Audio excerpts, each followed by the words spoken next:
is the strategies that you take to be able to embrace the community contributions so that they willing to collaborate together in developing LakeToba?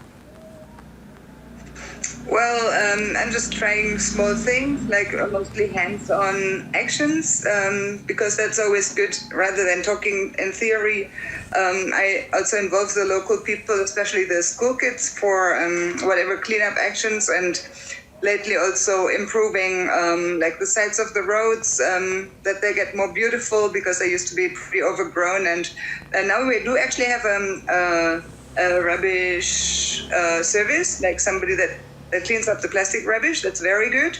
It makes a huge difference. But still, the like the maintenance or the beauty of especially the tuk-tuk area, which we consider as one of the main tourism areas in Samosir, is not really taken care yet about by the government. So we do that in little actions together with friends and volunteers, and that's actually really fun. At the moment it got all destroyed though because the roads got widened, but we'll start again. Right. Other than that, yeah, as I said, the local staff that we train, and also the local products, like we try to really buy everything that's been taken to our door. So people come with whatever bananas or vegetables or fruits that they harvested from their garden, and I'm always very, very willing to take them because they're all organic. People here in the village have really gone back to organic farming, and so that's also something I'm trying to do for the community. Also, what I've learned is that sharing business is also very, very good, because like we used to have a little shop here. We used to sell whatever, cigarettes, and at that time water bottles and stuff like this. But I've given up on that because I noticed that people outside the property were opening little kiosks themselves. So I said, well, rather than having the trouble with all the stock keeping and all this, I'd rather give up this little business and give it to the community. And that's why the shops around TaboCottages are actually quite well off, because they do sell whatever little breakfasts, like our staff sometimes also goes out for jajan, for their own little breakfast, or they sell their pulsa, their credit for this handphone. And so it's really nice to see the community developing and taking part in the tourism. Okay. So do you see that this sustainability program brings changes to the behavior of tourist entrepreneurs in general, and also the tourist itself who's visiting LakeToba? And how can this positively influence business development there? Well, I'm sure that the attempts of local people to do different kinds of businesses have been really working. Like, for example, we have a group of young kids, they're called Anak Tau, and they're people from Tuk Tuk and surroundings, and they have learned about alternative activities, like they make a very nice boat cruise now, and they do, it's all local people that work on there, like the singers and the people that do the catering. They do actually grill fish on the boat. It's a perfect concept. It's really, really nice. And also they're doing a lot of exposure of these things. So they do little videos and expose them in whatever Instagram and Facebook. It's really, really nice. So I think this is really something that needs to be supported. And I've been also trying to suggest hotels to use their services, especially now. I think it's very good to have a little video on what hotels do in the corona crisis, like how do they prepare for safety and security measures for their guests, and maybe what new attractions have they developed during this crisis. And also the local guides, of course, are very big part, that play a big part in our business. So like alternative tours, like you mentioned, the Geopark. The Geopark is totally a concept that I totally support, because it's the community-based tourism that should be developed. And I've tried to make a start, and I'm trying to convince other hotels to also like find themselves a village or even only one family and one Batak house, so that people can visit there and experience the local lifestyle, because I think that is really the new attraction in tourism, because the lifestyle here on Samosir is still so unique and authentic. So it's such a nice experience to be visiting a Batak village and seeing how they keep their pets or their chickens, and how they pull out whatever from the garden to be cooking up for the guests, or even cooking together, and doing more tours by walking and exploring more than consuming.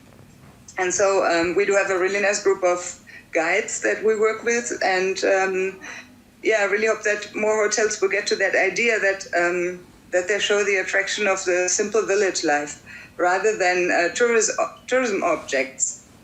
Because maybe people want to come a second time or third time, and then they want to see something different than only the objects that are quite commercialized. And I think the trend goes back to more natural tourism.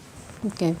So you have already mentioned many things about the design of the product and the process related with the cottage that you offered for the customers or the guests. But my last question is, how do you develop the training program, allocate the resources, your staff, so that it can fulfill the strategy that you design, and also providing a good economic and also social impact? Well, I've learned that training of the staff can be done a lot by yourself. Like lately, there have been so many online courses about tourism. Like actually, thanks to Corona, these Zoom meetings are really good.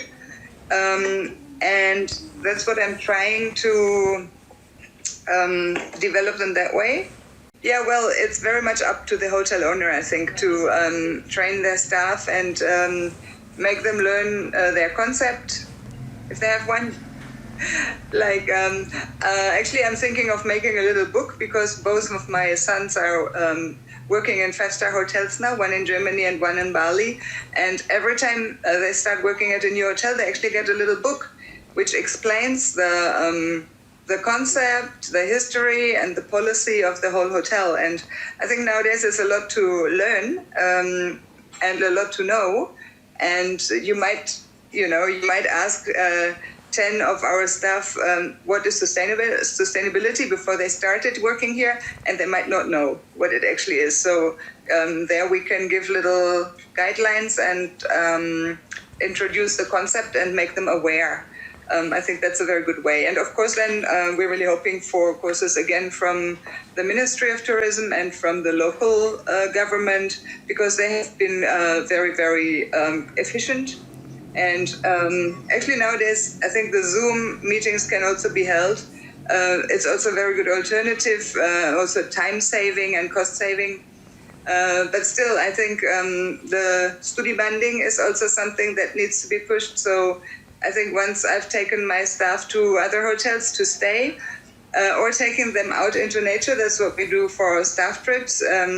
Now we're trying to combine it, have some nature experience, and then stay in a nice hotel, so they get both. They get the appreciation for nature, and at that time, of course, we always do cleanups while we're trekking, and so they see, okay, this looks really bad when there's rubbish along the trails, and when we walk back, it looks so much better. And then staying in a good hotel is also for them a great experience, and they can be in the role of the customer, and they can see how nice it is to be treated well, and compare what we're doing to what other hotels are doing. So I think that's a very effective way to get staff where you want them to have. Of course, it's a little bit costly, but I say we can do that maybe in exchange of a service charge.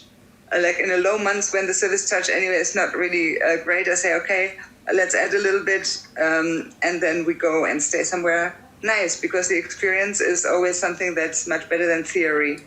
Okay. What a wonderful and great sharing, Mrs. Annette. So this is the end of our BizOwner Talk today. Again, thank you very much for your time. We wish you good health and success. Definitely we'll stay in Tabo Cottage when I visit LakeToba next time. Do it. Okay. Special discount. Yes. Okay, thank you very much. Bye-bye. Okay. And also thank you for everyone. We will see you again next time in the BizOwner Talk. Bye-bye.